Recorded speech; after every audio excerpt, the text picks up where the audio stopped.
कारण मी ज्यांच्यावर आरोप केलो होतो ते सगळे आता आमच्याकडेच आलेले असताना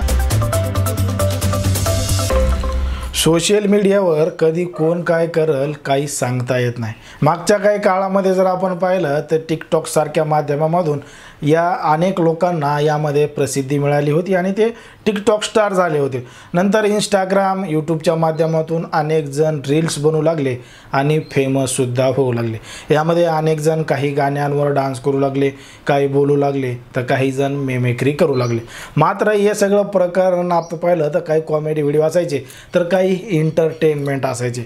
मात्र आता राज्यामध्ये नवीनच एक प्रकरण समोर आलं आहे, ते म्हणजे काही दिवसापूर्वी एक व्हिडिओ राज्याच्या राजकारणातला सगळ्यात मोठा व्हायरल झाला होता आणि त्याचे पडसाद संपूर्ण महाराष्ट्रात आणि विधानसभेतही उमटले होते।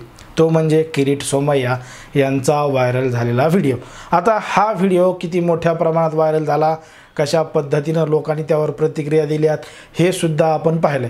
मात्र याच व्हिडिओची जर एखाद्या व्यक्तीनं नक्कल केली असेल तर आणि मेमिक्री केली असेल तर बसतो का विश्वास? बघा हा व्हिडिओ। एक तर मी अगोदर परेशान होतो की काय करावं, कारण मी ज्यांच्यावर आरोप केलो होतो ते सगळे आता आमच्याकडेच आलेले असताना आता आरोप कोणावर करावं म्हणून मी परेशान असताना त्यामध्ये आता हा व्हिडिओ एक व्हायरल झालेला आहे।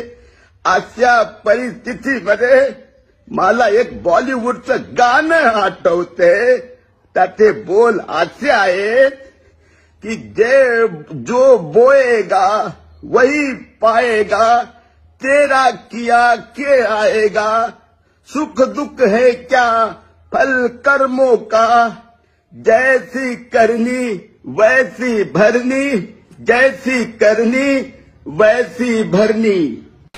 आता ह्या व्यक्तीने किरीट सोमय्या यांची हुबेहूब नक्कल करत त्यांचा आवाजसुद्धा काढला आहे आणि अगदी ज्या पद्धतीने त्यांचा व्हिडिओ व्हायरल झाला होता त्याच पद्धतीचा व्हिडिओ यांनी सुद्धा बनवला आहे। भाषाही तशीच आणि बोलीही तशीच। आता जरी त्यांनी किरीट सोमय्या यांची मेमेक्री आणि तशी व्हिडिओ तयार केला असला तरीसुद्धा सोशल मीडियावर हा व्हिडिओसुद्धा मोठ्या प्रमाणात व्हायरल होत आहेत आणि लोक अनेक स्तरातून त्यावर वेगवेगळ्या कमेंटसुद्धा करत आहेत। मात्र प्रसिद्ध होण्यासाठी माणूस कोणत्या पद्धतीनं कशा पद्धतीनं व्यक्त होऊ शकतो किंवा सादरीकरण करू शकतो या आपल्या गोष्टीवरून लक्षात येतं।